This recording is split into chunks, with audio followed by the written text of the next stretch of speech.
Президент Татарстана Рустам Минниханов и глава Башкортостана Ради Хабиров открыли памятник народному поэту Башкирской ССР, писателю и драматургу Мустаю Кариму. Монумент появился в сквере имени Мустая Карима на пересечении Оренбургского тракта и улицы Даурская. За минувшие сутки в Татарстане подтвердили 29 новых случаев заболевания коронавирусом, все заразились контактным путем, 10 человек госпитализированы, остальные лечатся дома. В республику поступило больше 240 тысяч доз детской вакцины против сезонного гриппа. Основной период вакцинации выпадет на сентябрь. Новый учебный год начнется в условиях мер предосторожности против коронавируса. При этом, если ребенок заболеет ковидом, то весь класс уйдет на дистанционную форму обучения.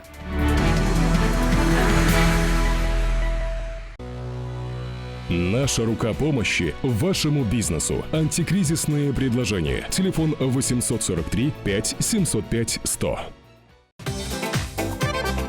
Көтелмәгән кунак көттөреп кенә интернет челтәрләренә дә килеп җитте.